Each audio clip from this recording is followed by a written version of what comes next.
Bonjour à toutes et à tous et bienvenue sur De Vraie Vie, le podcast qui vous emmène vivre ailleurs.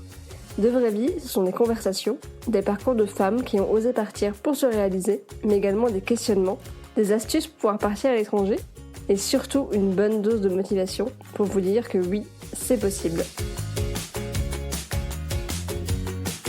Aujourd'hui, j'échange avec Delphine. Delphine est professeure de FLE, français langue étrangère, depuis plus de 20 ans. Ayant toujours voulu voyager, ce métier lui a donné l'opportunité de vivre dans plusieurs pays. Syrie, Turquie, Portugal.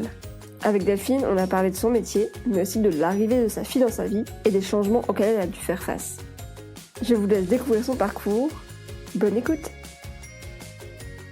Bonjour Delphine et merci d'accepter de partager ton parcours sur De Vraie Vie. Delphine, tu es professeure de français et d'histoire à l'étranger. On dit aussi donc prof de FLE. Est-ce que tu pourrais nous expliquer un peu en quoi ça consiste ?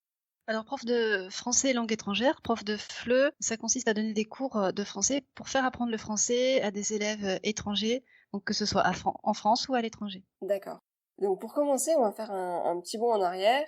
Donc toi, tu as grandi dans le Nord et tes parents avaient une ferme. Qu'est-ce qui te faisait rêver à l'époque ? Est-ce que tu avais des modèles ? Oui, on était toujours à la ferme, donc très sédentaire. Moi, ce qui me faisait rêver, c'était tout ce qui avait rapport avec l'étranger. Donc, il y a une petite voisine qui arrivait de la Réunion régulièrement, ou bien une dame qui s'était mariée avec un Grec, un oncle qui avait travaillé aussi en Afrique. Et tout ça, ça me faisait rêver. Donc, j'étais au maximum avec eux. Voilà, j'avais vraiment envie de partir aussi un jour.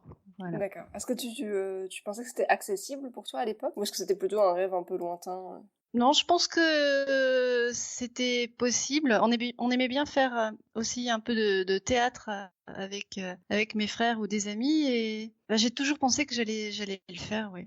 D'accord. Je le disais, tu es aujourd'hui prof de français à l'étranger, entre autres. Donc quand tu as réalisé tes études d'histoire et de français, donc c'était à Lille, est-ce que tu connaissais déjà ce Oui. métier ? Non, en fait, je l'ai découvert avec une professeure que j'adorais, donc une professeure d'histoire. D'accord. Donc parce que j'ai commencé par des études d'histoire. Elle nous enseignait le cunéiforme et elle allait souvent en Syrie. Et c'est elle qui disait mais vous pouvez découvrir le monde, vous pouvez travailler. Donc c'est de cette façon-là en fait que j'ai découvert que cette formation. D'accord. J'ai commencé à la préparer, c'était passionnant. Et donc c'est comme ça que j'ai pu après postuler. D'accord. Mais alors, qu'est-ce que c'est le cunéiforme ? L'écriture en forme de clou en Mésopotamie. D'accord. Ah oui, je connaissais pas du tout.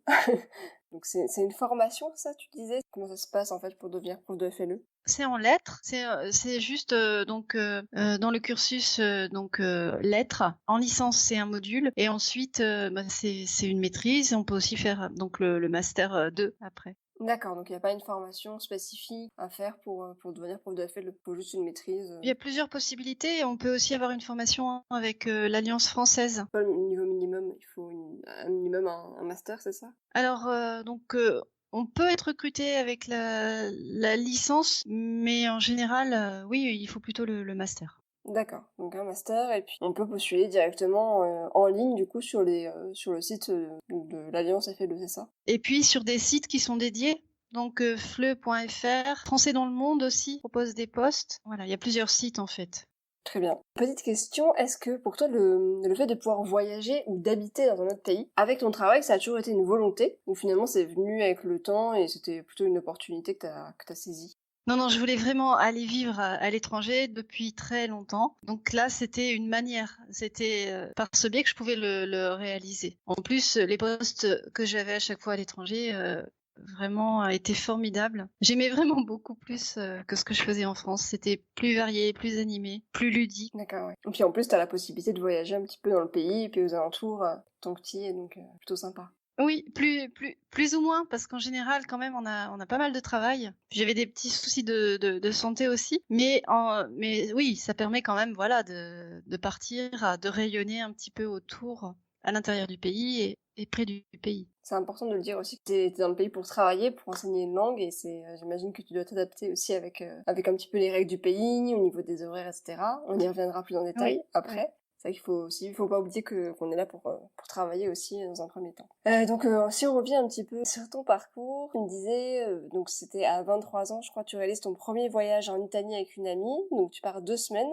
Et vous avez entre autres fait donc du stop et du camping sauvage. C'était il y a à peu près 25 ans si je me trompe pas. Donc le voyage c'était peut-être un peu moins démocratisé. Le stop ça pouvait faire peur. Enfin ça fait toujours peur aujourd'hui d'ailleurs. Comment est-ce que tes proches ont réagi quand tu leur as annoncé que tu voulais faire cette envie de road trip? Et quel souvenir est-ce que tu gardes de ce premier voyage?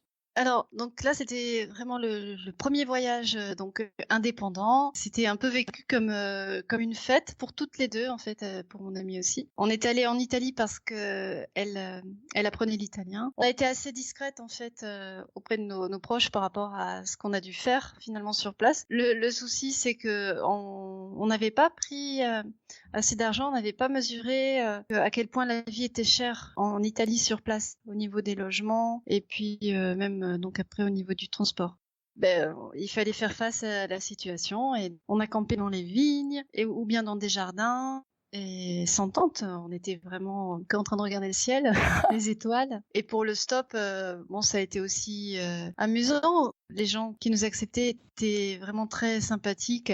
Par exemple, on a une dame qui nous a fait faire le tour de la ville, qui nous a offert des glaces. Donc on avait des petits soucis, mais en même temps, donc on était complètement en fusion avec les Italiens. Enfin, on était on était vraiment trop bien. Sauf une fois, donc un groupe de jeunes nous a déposés comme ça sur le bord de la route sans explication. Ah On mince. n'a pas compris.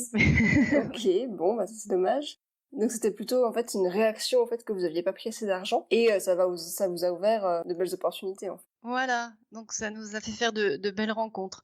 Après, on a raté certains rendez-vous. On n'arrivait pas au bon moment dans les villes. On voulait par exemple voir le pape qui faisait sa bénédiction de Pâques et en fait, on est arrivé un petit peu trop tard. On voulait que c'était les aléas du stop. En contrepartie, vous avez vécu d'autres expériences plutôt sympas. Oui, voilà, c'est ça. Et bah super. Et du coup, donc après ça, donc tu rentres en France, donc tu finis ta maîtrise et tu as l'opportunité de partir à Madagascar pour réaliser donc ton premier emploi. Mais malheureusement, tu ne peux pas partir. Est-ce que tu peux nous expliquer un peu pourquoi et quelle a été ta réaction à l'époque? En fait, finalement, le poste, donc je n'ai pas pu l'avoir parce que donc j'étais mariée et l'association estimait que je ne pouvais pas partir alors que j'étais mariée, donc je ne pouvais pas laisser un conjoint en France. C'est fou ça quand même. Oui, donc là j'étais vraiment très déçue. Pas pour cette raison, donc ensuite j'ai divorcé. Aussitôt j'ai postulé et là ça s'est bien passé.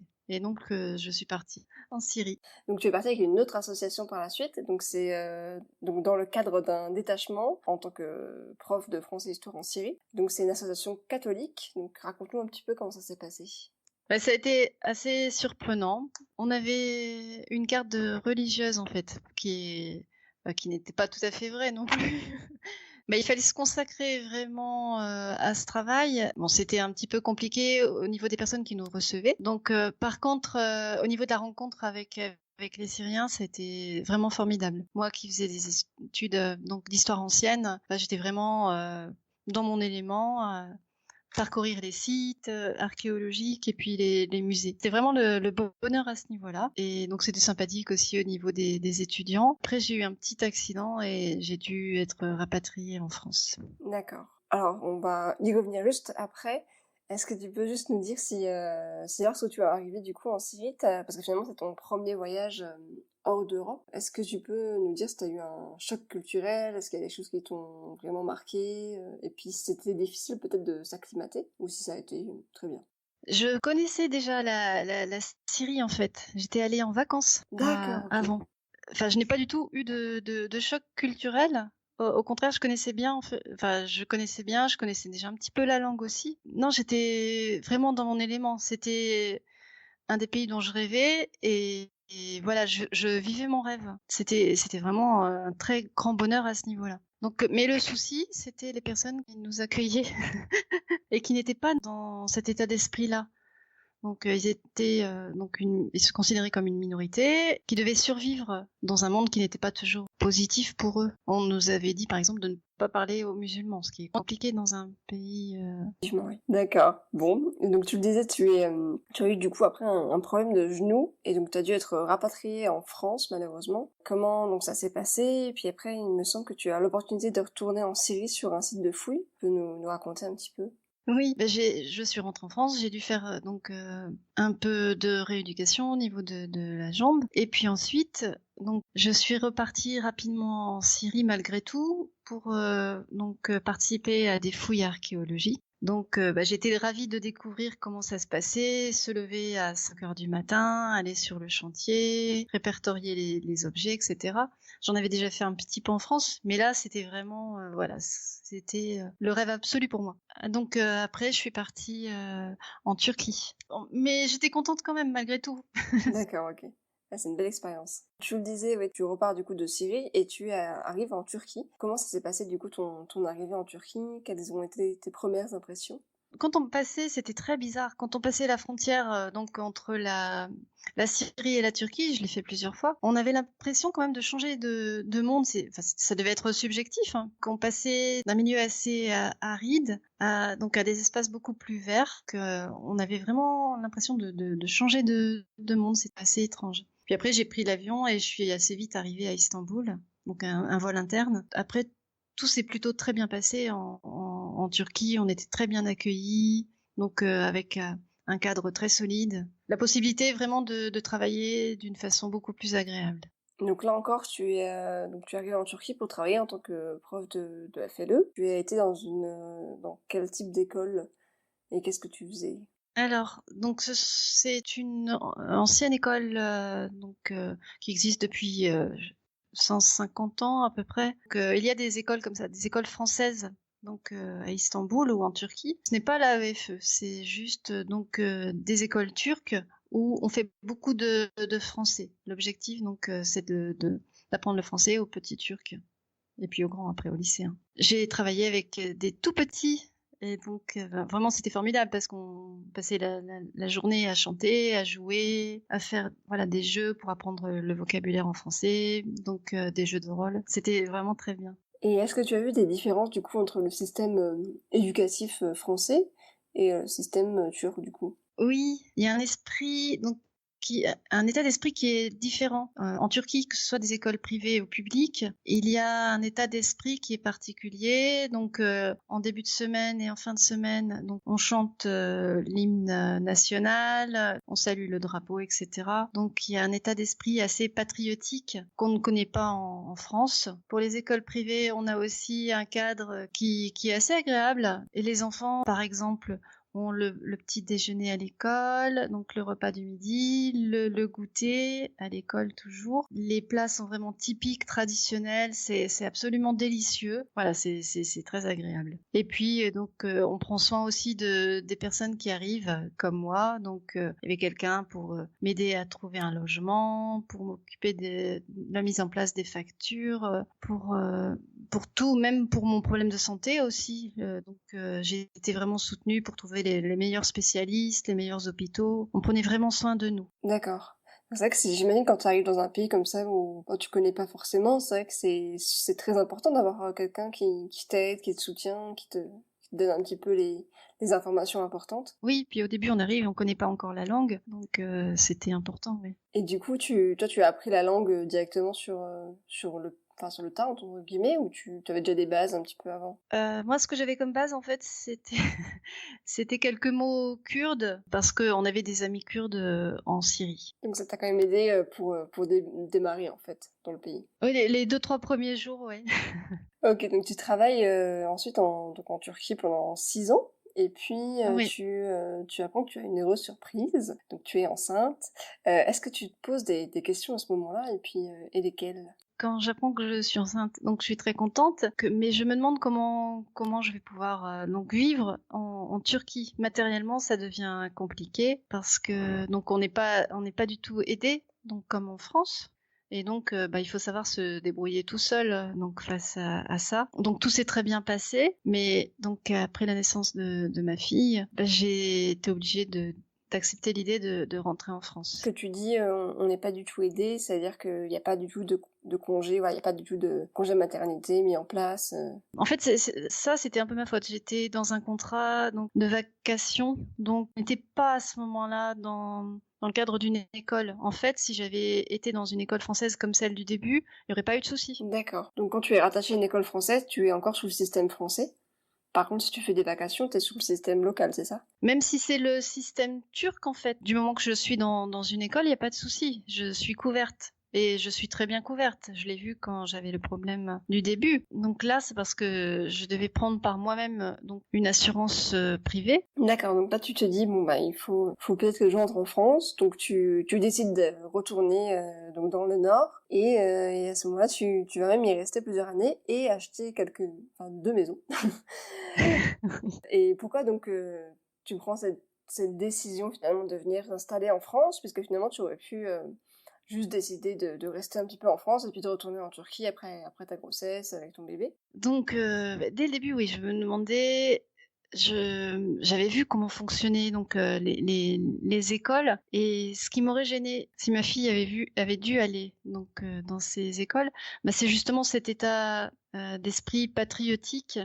Alors que voilà, moi je m'imagine bien vivre partout dans le monde, citoyenne du monde. Cette philosophie-là, donc un peu, on est les meilleurs parce qu'on est turc, etc. Donc je n'aurais pas aimé du tout donc que ma fille entende ça toute la journée. J'ai vraiment décidé qu'elle passe le début de sa scolarité en France ou dans une structure française. D'accord. Pour avoir du coup les valeurs un petit peu françaises et puis après pouvoir décider par elle-même. Oui, c'est vraiment ça, oui. Qu'est-ce que tu as apprécié pendant ce retour en France? Ben, le contraste a été assez important, où en Turquie, ben, il fallait se débrouiller tout seul. Et puis en France, on a quand même donc le soutien, la structure de l'État. On peut avoir des aides familiales, on peut avoir des allocations, des choses comme ça qui permettent de souffler. Voilà, j'ai soufflé en fait en arrivant. Donc en me disant voilà, je suis plus tout à fait toute seule. C'est vrai que c'est quand même important, surtout quand t'attends un bébé, j'imagine que vaut mieux avoir un peu de soutien. Oui, et puis même quand le bébé est arrivé, enfin là c'était donc juste voilà après sa naissance, et donc elle avait quelques mois, et bah, c'était appréciable voilà de ne plus avoir à se soucier autant de la question matérielle. Et donc à ce moment-là, comment est-ce que tu fais, puisque t'as pas encore, enfin quand tu reviens de Turquie, t'as pas encore forcément de lieu où habiter. Comment est-ce que t'as fait au début? Donc je suis revenue déjà très vite. Je suis restée d'abord dans la famille, ensuite chez des amis. J'ai attendu de savoir dans quelle ville j'allais être nommée pour pouvoir donc faire les démarches et puis m'installer. On était rentré un peu vite et tôt donc dans l'année scolaire, et donc il fallait attendre la rentrée suivante pour savoir. Je me suis rendu compte aussi qu'il était difficile de louer alors que voilà, on revenait de l'étranger, qu'on n'avait pas de fiche de salaire donc récente, etc. C'est pour ça que j'ai été obligée d'une certaine façon d'acheter une petite maison pas loin de mon nouveau lieu de travail. Donc c'était plus facile d'acheter finalement que de louer un logement. Sincèrement. Oui. C'est fou quand même. Là tu restes pendant 8 ans dans un lycée, donc c'est un lycée, hein, c'est ça, dans le Nord. Oui. Et puis finalement tu ne te sens plus très à l'aise puisque l'ambiance est un peu détériorée. Oui. Donc tu me disais que c'est là que tu commences à chercher pour repartir à l'étranger, que c'était un petit peu ta manière de survivre. Est-ce que c'est vraiment cette expérience qui t'a donné, cette expérience négative finalement, qui t'a donné envie de repartir? Et est-ce que tu penses que tu aurais eu envie de repartir si tout s'était bien passé? Non, je pensais vraiment que ma fille allait faire toute sa scolarité en France tranquillement. Je venais d'acheter donc une maison plus grande parce que la première était vraiment toute petite. Je n'imaginais pas, non, repartir du tout de suite. D'accord. Donc j'imaginais voilà que ma fille allait terminer ses études et que j'allais aller moi m'installer par exemple pour la retraite dans un endroit qui me conviendrait. J'allais continuer à chercher et puis essayer de trouver mon endroit idéal. Et c'est comme ça que je pensais au Portugal en fait. Je pensais au Portugal, mais pour la retraite, comme beaucoup de Français en fait. Oui, c'est ça. Tu me dis, donc tu trouves finalement un poste au Portugal. C'était vraiment un choix d'aller là-bas ou c'était plus une opportunité? Ça aurait pu être l'Espagne, ça aurait pu être l'Italie. Alors j'avais regardé donc quand ça n'allait pas trop au lycée, donc j'avais regardé différentes offres, mais j'ai postulé très peu. Effectivement, j'étais vraiment emballée par le Portugal. C'était accessible apparemment, il y avait des postes. Comme je voulais aussi le découvrir avant, enfin j'étais déjà allée en touriste, mais je voulais découvrir un peu de façon plus précise donc la vie quotidienne là-bas, pour voir si justement pour la retraite donc ça me conviendrait bien. Je pensais que ce serait plus difficile en fait d'obtenir un poste. Là, je pensais encore que j'allais rester en France. En fait. D'accord. Je n'avais pas vraiment postulé à beaucoup d'endroits. Donc ça s'est fait assez rapidement finalement. Alors, ça s'est fait donc plus ou moins rapidement. Donc la décision finale est arrivée fin juillet, donc c'était quand même assez tard hein, pour commencer en septembre. Effectivement, oui. Donc la décision m'a surprise quand même. Je m'attendais à ce qu'on me dise non plus tôt. Il a fallu tout organiser, donc ici, pour ne pas perdre la maison. Voilà, ça a été assez compliqué. Donc en 1 mois, 2 mois, tu as dû tout organiser pour déménager En 15 en jours. 15 jours. Ah oui, d'accord. D'accord. Donc ça, c'était en juin 2017, donc l'année dernière. Et du coup, comment est-ce que ça se passe, ton arrivée dans le pays avec ta fille? Parce qu'on a l'image un peu d'un pays où il fait toujours beau, où la vie est accessible. Comment ça se passe? À nouveau, donc c'était un petit peu décevant, comme quand j'étais partie en Syrie par rapport à l'accueil. Et là, c'était un peu la même chose en fait. L'accueil a été plutôt froid, donc on n'a pas du tout été aidé donc pour les questions matérielles. Au contraire, c'était un contrat local, donc pas trop bien payé. Quand j'ai vu les directeurs la première fois, j'ai dit est-ce que vous pourriez m'aider? Donc me donner des conseils pour trouver un logement. Donc ils m'ont demandé oui, à quel prix vous espérez trouver quelque chose? Donc j'ai dit pas plus de 500 € étant donné le contrat. Et donc ils ont dit ah bah non, c'est pas possible, on peut pas vous aider, on a simplement des choses qui ne sont pas inférieures à 700 €. Oui, Un peu compliqué. voilà, et c'était tout. Donc il fallait se débrouiller par nous-mêmes. Alors que voilà, il y a donc des choses qui sont compliquées à Porto. C'est très difficile de trouver un logement parce que maintenant les gens proposent, donc gagnent beaucoup plus d'argent en proposant donc des chambres en Airbnb. Donc il n'y a plus de maisons en location sur le marché, donc quasiment plus. Et effectivement, les prix c'est bien 600 et 700 €. Et donc voilà, c'est une bonne partie du salaire. Donc c'est quasiment impossible. Ensuite, le coût de la vie donc n'est pas si bas que ça. Donc la nourriture et les restaurants, c'est pas forcément trop cher, mais tout le reste c'est parfois plus cher qu'en France. L'essence c'est plus cher qu'en France, l'électricité c'est plus cher qu'en France, les fournitures scolaires c'est plus cher qu'en France, les clubs pour les enfants, alors là n'en parlons pas, 500 € par an pour une activité, alors qu'en France, pour nous, c'était gratuit en France. Et puis la chaleur, eh bien, ça aussi c'est un mythe. Là, j'ai une amie qui a vécu longtemps et qui dit, elle est partie cet été au Portugal pour avoir moins chaud. D'accord. C'est vraiment un mythe. En plus, donc, c'est difficile de trouver un logement avec chauffage. Donc, on a passé l'année 10 ou 12 degrés à l'intérieur de la maison. Ça, c'était quand même. Parce que tu pouvais pas payer la facture. Voilà, si j'avais donc mis le vieux chauffage donc électrique en marche, en fait, tout mon salaire serait passé dans la facture d'électricité. C'est parce que c'est des vieux logements, que Porto, c'est quand même une ville ancienne. Il y a plusieurs explications. Donc peut-être que les chauffages ont été supprimés à un certain moment. Donc j'ai entendu cette explication-là. Ensuite, ils misent beaucoup sur les énergies vertes D'accord. et renouvelables. Donc ce qui est bien, mais finalement donc ça coûte plus cher. Il y a vraiment voilà plusieurs raisons. Il y a aussi peut-être le fait que traditionnellement les gens que rentraient à la maison et puis allaient dormir, travaillaient beaucoup. S'ils se rencontrent entre amis, c'est au restaurant. Et il n'y a pas forcément l'idée de vivre dans la maison, juste dormir dans la maison. D'accord. Donc niveau culture, c'est quelque chose que tu as remarqué, que les Portugais ont tendance à sortir peut-être un peu plus que les Français?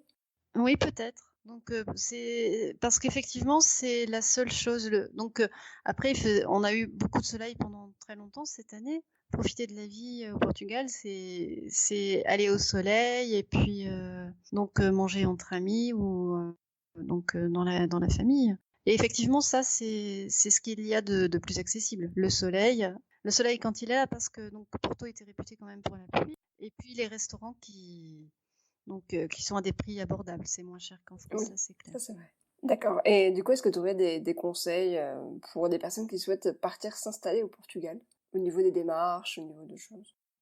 Ce que font les Français actuellement, y aller pour la retraite, c'est très bien. Donc en fait, voilà, c'est un pays qui est très bien pour la retraite, mais pas pour travailler parce que les impôts aussi sont très très très élevés, beaucoup plus élevés qu'en France. Donc pour les gens qui sont employés.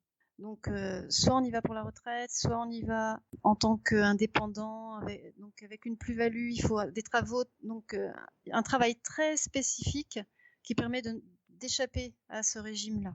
Voilà, après, si on aime le soleil, c'est une vie calme où on se sent en sécurité. Donc, les gens sont simples et calmes aussi. On se sent la vie plutôt facile à ce niveau-là.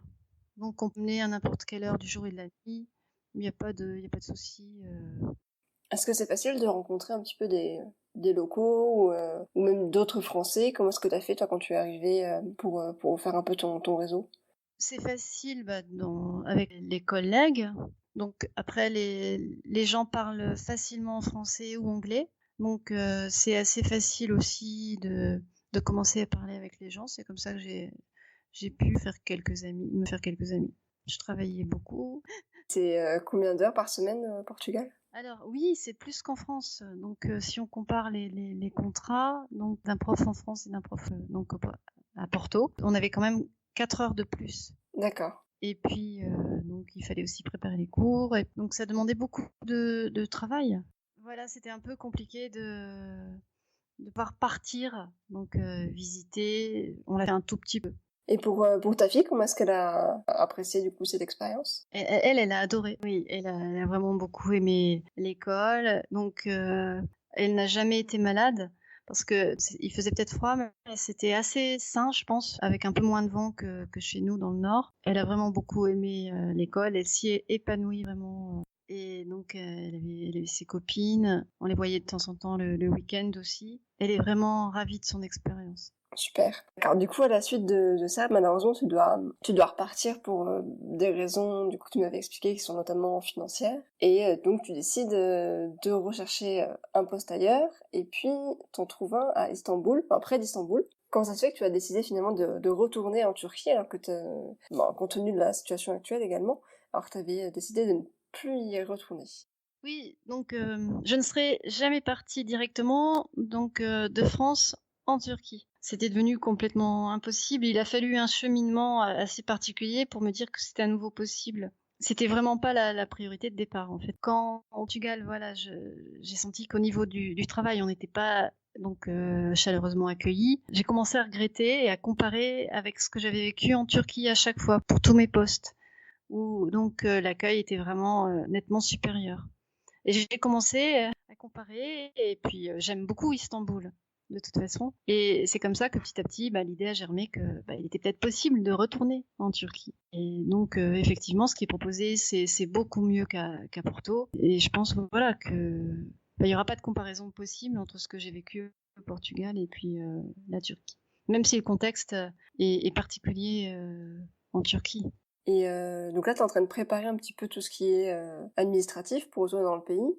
Est-ce que tu aurais aussi pareil des conseils à donner pour quelqu'un qui serait intéressé pour aller vivre à Istanbul? Comment ça se passe? Est-ce qu'il y a des choses importantes à savoir avant d'y aller? Il suffit de postuler. Il y a des postes, à mon avis, assez facilement actuellement. Il faut contacter directement les écoles, voir les sites dont j'avais parlé. Ensuite, il faut savoir donc, qu'on aura un visa de travail à obtenir donc, au consulat turc en France. Donc, c'est assez administratif. Il faut l'autorisation du ministère turc. Et donc, c'est à partir de là qu'on peut avoir le visa, et ça peut être assez long. Quand j'y étais auparavant, on pouvait faire les démarches directement de Turquie.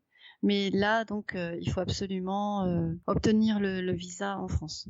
Donc, ça peut amener des déplacements, en fait, donc D'accord. entre la Turquie et la France. Et puis après, sur place, en général, voilà, c'est ce que je disais. On est bien encadré, bien accueilli. Donc c'est eux qui vont t'aider à trouver un logement ou alors est-ce que tu recherches déjà de ton côté avant d'arriver dans le pays?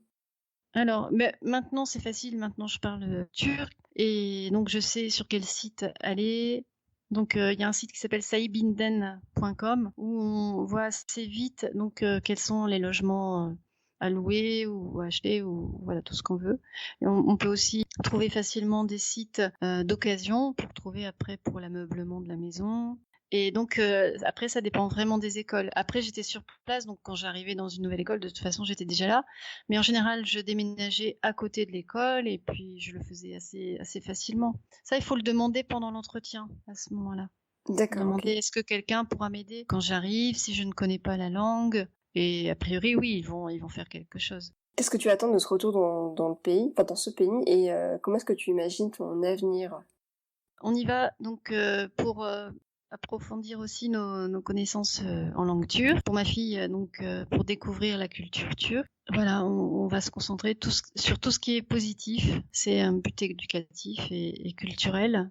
Et puis on va essayer d'obtenir le plus de choses possible dans ce domaine-là. Et puis après on verra. Soit tout se passe très bien et on peut rester un petit peu, soit on apprend le maximum de choses et puis après on continue à voyager dans le monde. On avait là des opportunités aussi au Cambodge, au Maghreb, en Afrique. Donc on verra si on a envie de rester, d'approfondir longtemps ou bien si on a envie de découvrir autre chose. Là pour l'instant toutes les deux, on ne sait pas. Et ta fille, elle aime bien le fait de vivre comme ça, un petit peu en France, un petit peu en Turquie, un petit peu au Portugal? Qu'est-ce qu'elle en dit? Oui. Là, on devait décider l'année dernière, en fait, il y a quelques mois, si on rentrait en France ou si on essayait de trouver un travail ailleurs. Si, j'essayais, moi. On était toutes les deux vraiment sur la même position. On ne rentre pas tout de suite en France. D'accord, super. On aurait été déçus de rentrer aussitôt, juste après 1 an à l'étranger. La graine du voyage est déjà Ah oui. Ah oui, elle ne voulait surtout pas rentrer en France. Super. Ok, alors là on arrive sur les 2 dernières petites questions de fin. Première question, si tu pouvais revenir en arrière et te voir, qu'est-ce que tu te donnerais comme conseil à la toi adolescente, j'ai envie de dire? Je garderai tout de ce que j'ai fait, et sauf l'accident. Donc le conseil que je peux me donner, c'est de réussir à réaliser ses rêves et de tout mettre en marche pour les réaliser. Non, je suis très contente de ce que j'ai fait. Et dernière question, du coup, il y a une question ouverte puisque donc le podcast s'appelle De vraie vie. Et donc pour toi, c'est quoi la vraie vie? La vraie vie, donc comme ce qu'on voit sur le site là que j'adore et donc qui nous a fait nous rencontrer, c'est de fermer la porte et puis de commencer à marcher plus ou moins vite et puis de vivre intensément qu'avec les surprises. Même si j'adore préparer mes voyages, avant je prenais plus de temps en fait pour imaginer tous les endroits, me documenter, etc. Maintenant je pars plus directement à l'aventure. Et puis on vit intensément chaque minute. Dès qu'on a fermé la porte, c'est parti et on est dans la vraie vie parce que tout est nouveau, tout est intense. Et même si on travaille, c'est dans un cadre différent, dans un pays différent, avec une culture différente, une langue différente. Et même si on ne voyage pas beaucoup, on est quand même dans quelque chose de complètement nouveau qu'on crée chaque jour, à chaque minute. Donc c'est ça la vraie vie, c'est de créer à chaque instant. Super, très intéressant. Et donc le site par lequel on s'est rencontrés, pour le préciser, donc c'est un groupe Facebook qui s'appelle We Are Backpackeuses. Donc je donnerai un petit peu plus d'informations là-dessus dans la description du podcast. Merci beaucoup d'avoir partagé ton expérience. Merci d'avoir écouté De Vraie Vie. Si vous avez apprécié cet épisode, n'hésitez pas à me le dire avec des étoiles. Vous pouvez également me suivre sur Instagram, @devraivie. À bientôt!